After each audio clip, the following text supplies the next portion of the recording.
This bird has made me over $27,000 selling stock footage. If you've ever wondered how to sell your wildlife footage, stick around. I'm going to teach you everything I've learned about how to sell wildlife footage. My name is James Freistach, and I'm an Emmy Award-winning wildlife cinematographer.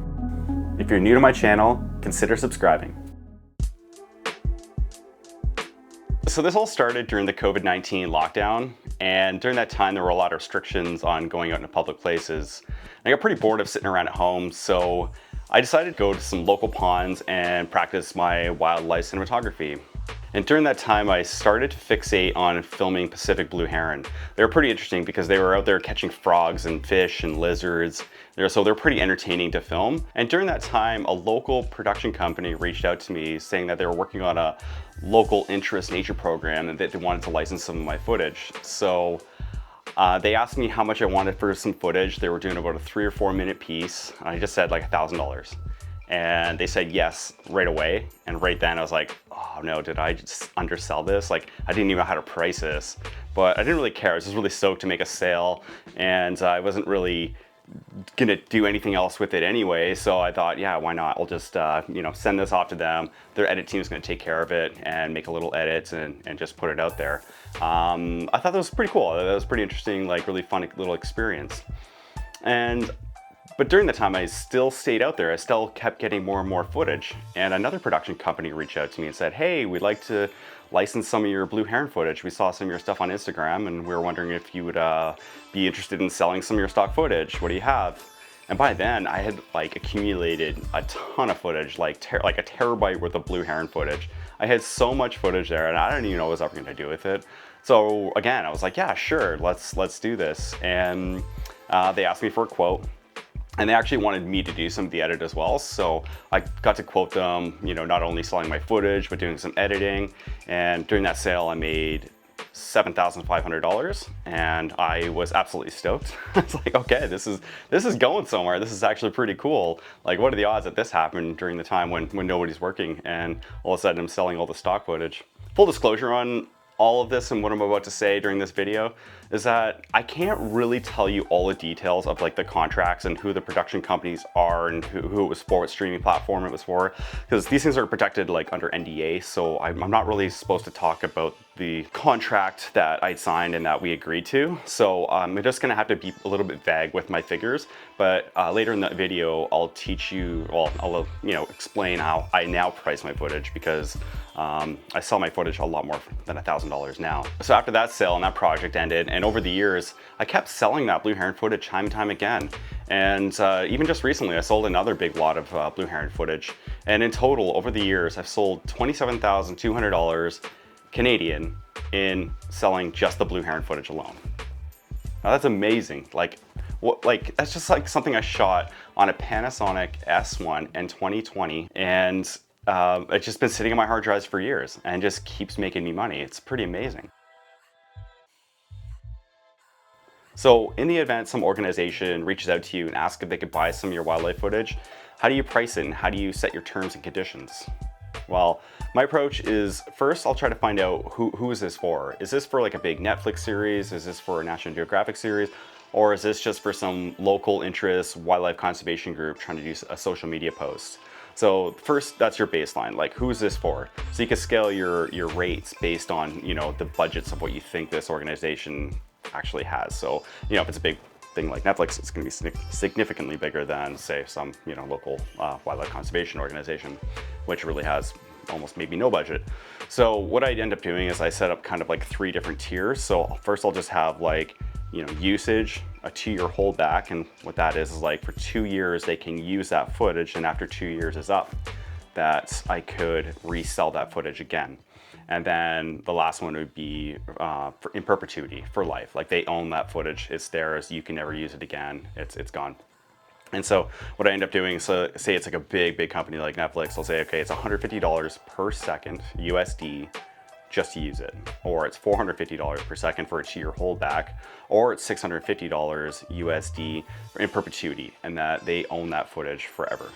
So It might seem like a lot, but when you break it down, it's actually not really that much.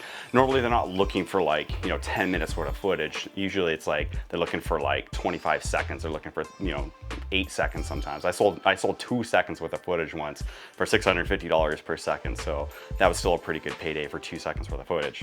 But now I have actually sold footage to local wildlife conservation groups. Sometimes they're just doing like a promo and they want to know like what are my rates just to use a couple clips for social media posts. And often I'll just say, you could do it for, $20, $30, $50. It kind of depends on what they're using it for and how long they want to use it for. Usually those are non-exclusive rights and that you could just sell that footage again in the future. So it's good to like give back to these local organizations that are, needing this footage to do the good work and protect these places that we all recreate and love so much. So, but also at the same time, you put a lot of hard work into this footage. So, you should probably get paid for this.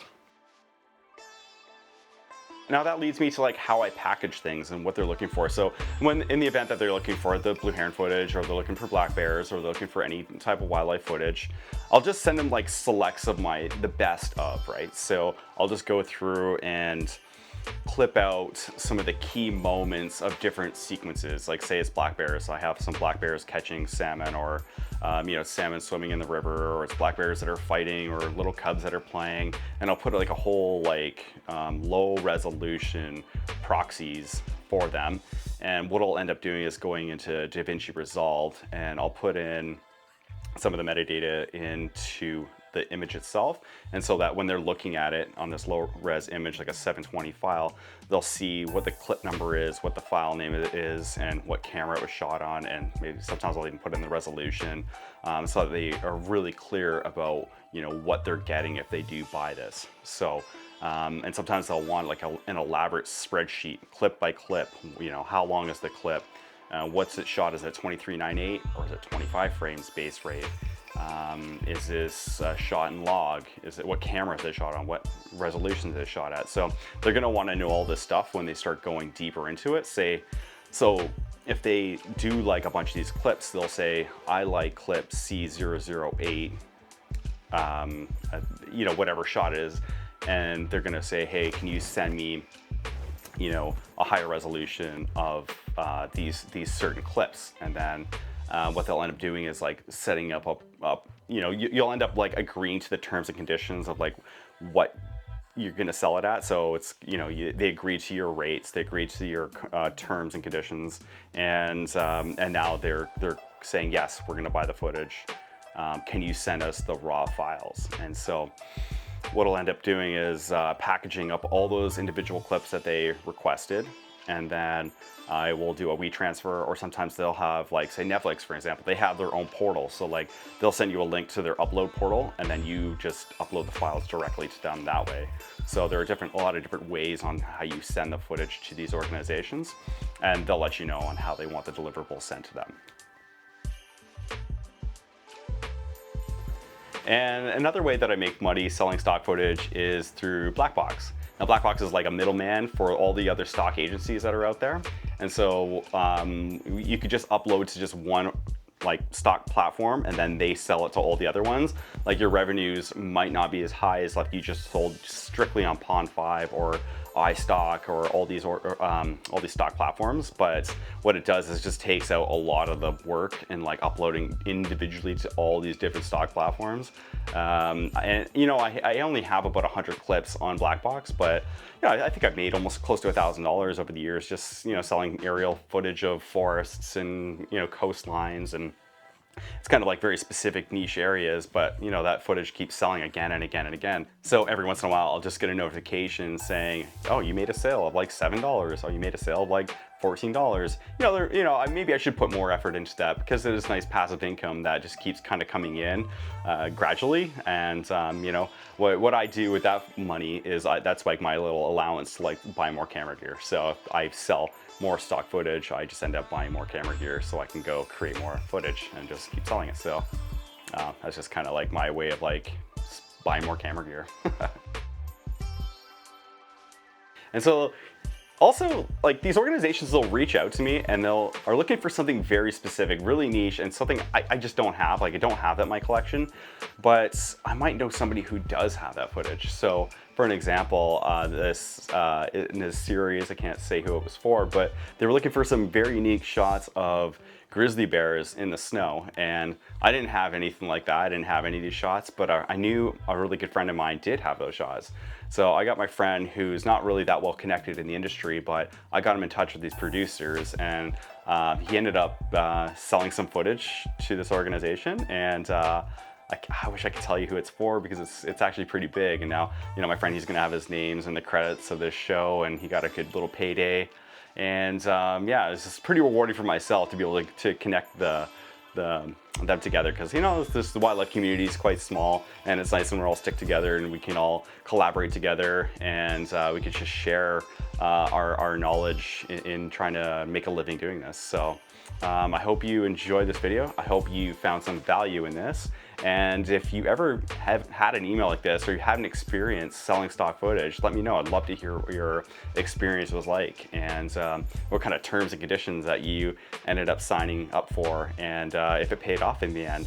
And if you're still getting these emails, is like, you know, something that's recurring, and you're constantly getting some revenue from this, I'd be really, really interested to know. Thank you so much for watching. If you haven't done so already, please hit that subscribe button. It means a lot, and we'll see you in the next video.